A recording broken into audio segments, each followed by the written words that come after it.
MIM Congress का पिछलग्गू रहा। अवैसी साहब के बाप दादा से लेकर के हमेशा कांग्रेस। 2024 चुनाव भी नज़दीक आने वाले हैं और इस चुनाव को लेकर के मौजूदा सांसद के बारे में, जैसा आपका देश होगा वैसा भेष होगा। मेरे अपना व्यक्तिगत विचार से वो सक्षम नहीं है, लेकिन का चिराग नहीं है कि हमारे MP साहब MLA साहब एक दिन में सब कुछ कर देंगे। वर्तमान में युद्ध हो रहा है आपको, बिल्कुल, इजराइल और फिलिस्तीन और इजराइल और फिलिस्तीन के युद्ध को अब बाहर नजर आया। ओवैसी साहब आए, हम लोग को ऐसा लगे ओवैसी साहब एक पहाड़ है और उसके नीचे बहुत खजाना है, बहुत कुछ है। आपको 5 विधायक मिला, आप उस 5 विधायक को भी संभाल नहीं सके। नमस्कार, आदाब, अस्सलाम वालेकुम। मैं माइकल न्यूज़ चैनल से न्यूज़ रिपोर्टर अक्षराज आप देखना शुरू कर दिए हैं माइकल न्यूज़ चैनल। आज का अपडेट, किशनगंज जिला के बहादुरगंज प्रखंड पहुंच चुके हैं। आज का अपडेट बेहद ज़रूरी है आप तमाम दर्शकों के लिए। हमारे साथ ऐसे शख्स जुड़े हैं जो किसी परिचय का मोहताज नहीं है। हमारे शख्स का पहले स्वागत करता हूं माइकल न्यूज़ चैनल पर। बहुत बहुत धन्यवाद आप लोगों का। ये प्रोफेसर मुसव्विर साहब है, क्या उद्देश्य है ये भी जानने का प्रयास करता हूं। अपना परिचय दे दे सर। मैं प्रोफेसर मुसव्विर आलम जी। मैं राजनीति से भी जुड़ा रहा हूँ जी। साथ ही सामाजिक कार्य है, उसके लिए हम लोग लगातार प्रयत्न, छात्र जीवन से ही उसी संबंध में लगातार संघर्ष कर रहा हूँ। आप लोग सर उस चीज़ को किस ढंग से लेते हैं उसको देखिए।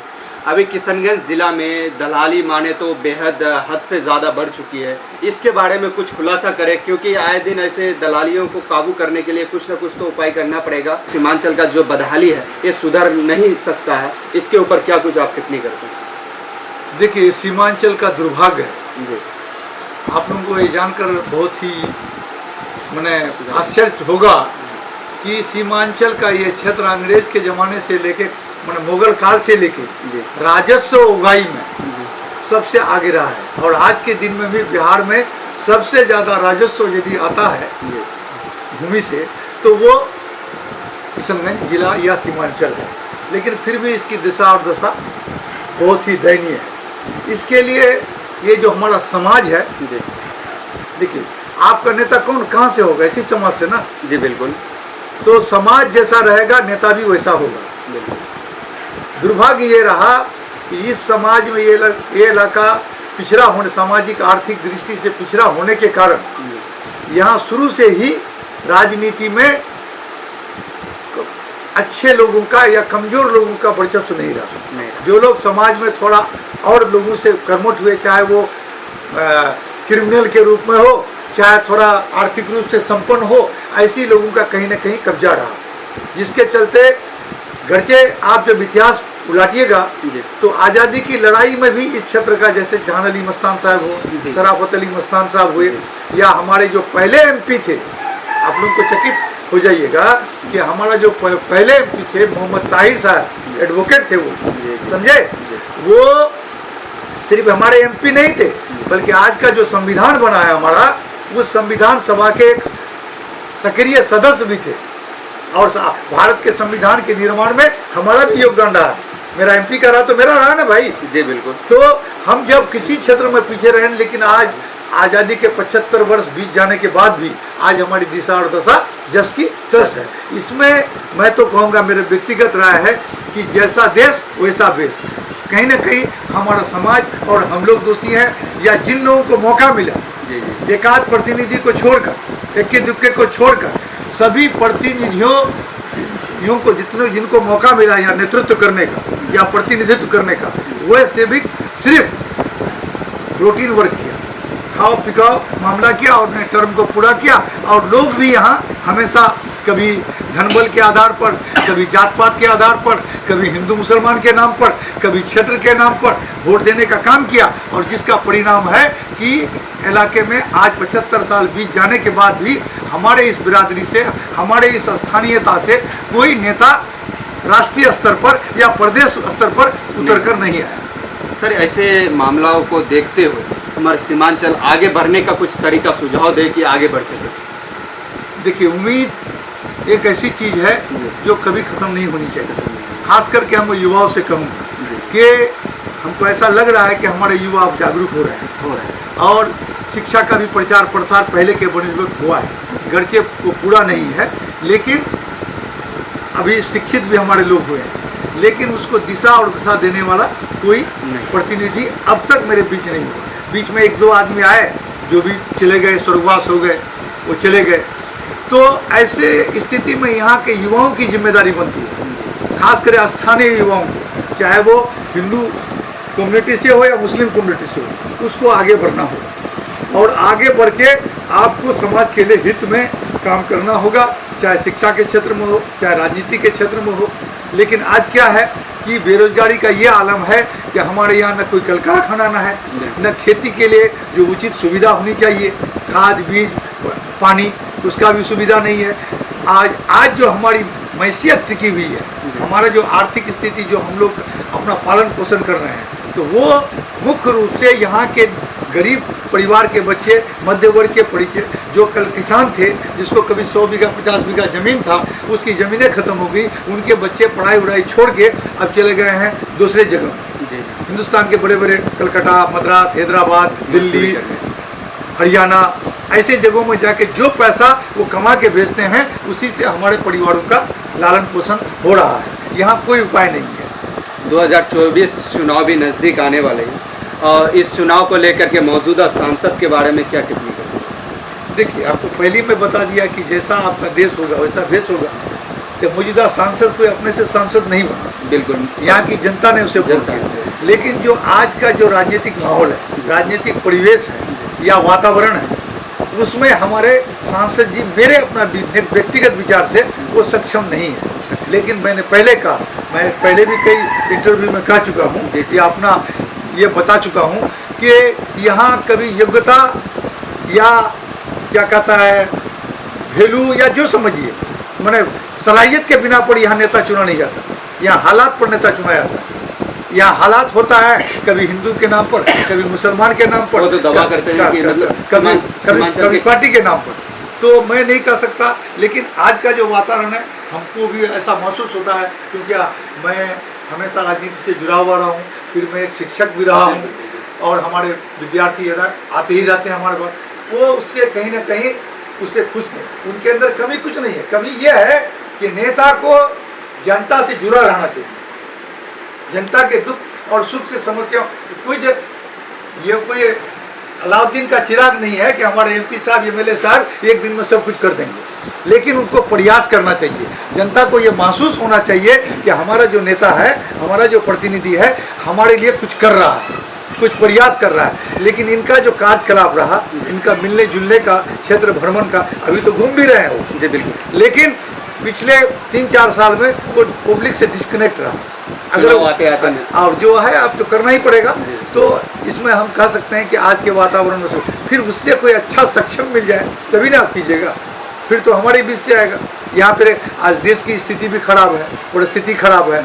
आज देश में ऐसी सरकार है जो अपने पुरानी नीति और नियमों को भूलकर केवल सत्ता के लिए आज वो सुबह शाम हिंदुस्तान पाकिस्तान, हिंदू मुसलमान, आज अभी वर्तमान में युद्ध हो रहा है आपको बिल्कुल इजराइल और फिलिस्तीन में, और इजराइल और फिलिस्तीन के युद्ध को अब भारत में ला रहा है ये प्रधानमंत्री। मैंने तो जिंदगी में बचपन से या भी हम इतिहास के विद्यार्थी रहे हैं, इतिहास में भारत में ऐसा प्रधानमंत्री नहीं है जो इतना हल्का, इतना कमजोर और इतना छिछड़ा प्रधानमंत्री मैंने कभी नहीं देखा। आप जो छोटी छोटी बातों को लेकर के तुरंत वक्तव्य देते हैं और तुरंत कभी कभी तो आपका मणिपुर ढाड़ा ऐसा, मणिपुर में आप क्या किया, अपना मणिपुर का चिंता नहीं है, आपको इसराइल फिलिस्तीन की चिंता सता रही है, ये दुर्भाग्य है। तो ऐसी परिस्थिति में हम कहेंगे कि अब क्या होगा, क्योंकि मैं तो अकेले वोट देके किसी को एमपी एमएलए बना सकता नहीं, जनता का फैसला होगा और यहाँ हालात और परिस्थिति पर। आपके ख्याल से कौन सा कैंडिडेट सही? नहीं, आप कौन आता है मैं तो अभी नहीं जानता हूँ कौन कैंडिडेट है, ये एक सीटिंग है, इसी के बारे में आपने पूछा, हम बताया, लेकिन हालात क्या होगा हम नहीं कह सकते हैं कौन एमएलए। सर आप एमआईएम को किस नजरिए से? एमआईएम कोई पार्टी ही नहीं, कोई पार्टी नहीं। एमआईएम कांग्रेस का पिछलग्गू रहा, अवैसी साहब के बाप दादा से लेकर के हमेशा कांग्रेस के पीछे रहा और कांग्रेस के पीछे रह के वो अपना एक विरासत तैयार किया। आज चाहे मेडिकल कॉलेज, इंजीनियरिंग कॉलेज आए बाएँ जितना है उनका सब कर रहा है, और आके वो अचानक आया और यहाँ लंबी लंबी बातें, क्योंकि हम लोग सताए हुए हैं, हम लोग पीड़ित हैं, हम लोग ने सोचा कि जब उम्मीद की एक तिनका नजर आया, अवैसी साहब आए हम लोग को ऐसा लगे ओवैसी साहब एक पहाड़ है और उसके नीचे बहुत खजाना है, बहुत कुछ है, हमारे यहाँ के बहुत कुछ कर देगा वो, हॉस्पिटल खोल देगा, स्कूल खोल देगा, कॉलेज खोल देगा, यूनिवर्सिटी बना देगा, रेलवे लाइन करवा देगा, या जो भी जैसा। और इसी बाका में मैं भी, आप लोगों को पता होगा कि मुझे भी बुलाया गया था, मैं भी गया था, उसमें सोचा कि चलिए इसी बहाने से हो सकता है कुछ हो जाए, हम लोग लड़ें। लेकिन दुर्भाग्य हुआ कि हम नहीं जाके, और आज मैं समझता हूँ कि मेरा दुर्भाग्य नहीं बल्कि सौभाग्य था कि मैं ऐसी पार्टी में नहीं गया और उसका अंग नहीं बन सका। इसलिए, और जब उस पहाड़ नुमा ओवैसी साहब को या MIM को खोदा गया तो उससे कुछ नहीं गया। जैसे कि कहावत है हमारा देसी मतलब है, मैंने खोदा पहाड़ तो निकला चुईया। ये ठीक है, आप सत्ता में नहीं है, आपको 5 विधायक मिला, आप उस 5 विधायक को भी संभाल नहीं सके। आपको उस 5 विधायक को लेकर के आपको सड़कों पर उतरना था, सीमांचल के हक और हुकूक की लड़ाई लड़ना था, आपको यहाँ के कमजोरों का सहारा बनना था, उसके साथ कंधा से कंधा मिला के चलना था। ये न कि लंबी लंबी हिंदू और मुसलमान पर भाषण देके और जज्बात को उभार करके यहाँ के हिंदू और मुसलमानों के दिलों में इख्तलाफ पैदा करना था। इसलिए मैं कहूँगा वो कोई पार्टी ही नहीं है, वो एक हवा का झोंका था। हम लोग जज्बात में आ गए, हिंदू एक तरफ चले गए, मियाँ एक तरफ चला गया, सब लोग मिल करके उसको जिता दिया। ऐसा दिन अब कभी नहीं आएगा। आप किसी पद पर नहीं भी रहते हैं फिर भी समाज सेवी के नाते आपके आए दिन 10 से 15 लोग आते हैं अपने अलग अलग समस्याओं को लेकर के, इसके पीछे कारण क्या हो सकता है? देखिए, मैंने कहा, मैं पहले भी बोल चुका हूँ, बार बार बोलता हूँ, मैं राजनीतिक जीवन मेरा छात्र जीवन से है, लगभग 1974 से। राजनीति मेरा पेशा नहीं, राजनीति मेरा शौक है, समझे। मैं शौक से राजनीति करता हूँ, सत्ता, हाँ, पेशा मेरा नहीं है। हार भी जाते हैं फिर भी राजनीति कोई दिक्कत नहीं है। मैं राजनीतिक पेशा, आज के जो राजनीतिक हैं अधिकांश, में किसी का नाम क्यों लूँ, पेशेवर है। आप लोगों ने देखा ना, पार्टी का टिकट पर पैसा लेता है लोग। तो आपको ये पूछना चाहते हैं कि आप सीमांचल की बदहाली दूर करना चाहते हैं। यहाँ के 90% लोग गरीब हैं, गरीब का वोट है। तो आप जब टिकट लेकर के किसी को कैंडिडेट बनाइएगा तो ये 90% गरीब का बेटा को कभी टिकट मिलेगा नहीं मिलेगा। तो फिर कैसे गरीब हटाइएगा भाई साहब? ये तो कथनी और करनी में आपका आसमान जमीन का अंतर होगा। इसीलिए उसी ऐसी चीजों का मैं विरोध करता रहा हूँ और करता रहूंगा। जब तक इन लोग का समस्या के बारे में बता दीजिए। देखिए, अभी एक समस्या हमारे यहाँ हुआ है। हमारे यहाँ देखिए, आप लोगों को जानकारी होगी, आप लोग पत्रकार हैं, कि पूरे हिंदुस्तान में कहीं सिकमी कायमी जमीन का चक्कर नहीं, समझे, कायमी जमीन। लेकिन पूर्णिया, ओल्ड पूर्णिया जिला, जब ओल्ड पूर्णिया जिला में अभी 4 जिला हम लोग का आता है, किशनगंज, अररिया, पूर्णिया, कटिहार, ये चारों जिला में हम लोगों का सिकमी कायमी का चक्कर है। जमींदार लोग जमीन उस वक्त सर्वे में कायमी अपने नाम से चला दिए और उस जमीन को गांव के गरीबों के नाम से वो सिकमी रहा। दरअसल इसमें सच्चाई ये है कि वो जमीन उसके गरीबों के बाप दादा का ही था, समझे। लेकिन कुछ चालाक टाइप के लोग थे जो अपने नाम से कायमी बना लिया और उन गरीबों के नाम सिकमी छोड़ दिया, और उसको गरीब को पता भी नहीं चला कि ये सिकमी जमीन को किसी ने कायमी बना लिया। बाद में जब हो गया, सर्वे हो गया, जब आया सर्वे में खतियान में देखता सिकमी और कायमी, खजाना उसको सरकार को नहीं देके जमींदार को देना। इसी में बहुत मामला हुआ, इसी पर सेलिंग एक्ट लागू हुआ।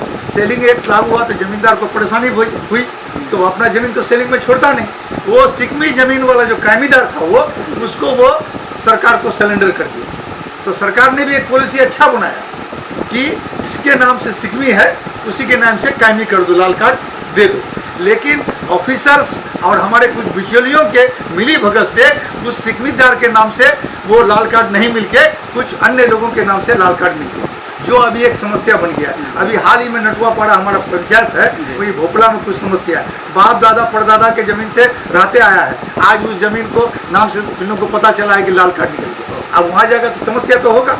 इस तरह की समस्या का जब तक समाधान नहीं होगा तो एक अलग तरह की समस्या इस इलाके में पैदा हो जाएगी, जो एक खूनी संघर्ष में भी तब्दील हो सकता है आने वाले भविष्य। अपना शुभ परिचय। प्रोफेसर मुसव्विर आलम, अभी हम लोग, मेरा एक संगठन है सीमांचल अधिकार फ्रंट, उसी के तहत हम लोग नॉन पॉलिटिकल ऑर्गेनाइजेशन है, उसी के तहत हम लोग अपनी समस्याओं को लेकर निदान करते हैं। तब तक के लिए इतना ही। मैं माइकल न्यूज़ चैनल से न्यूज़ रिपोर्टर अच्छा मिलता हूँ अगले खबर के लिए। जय हिंद।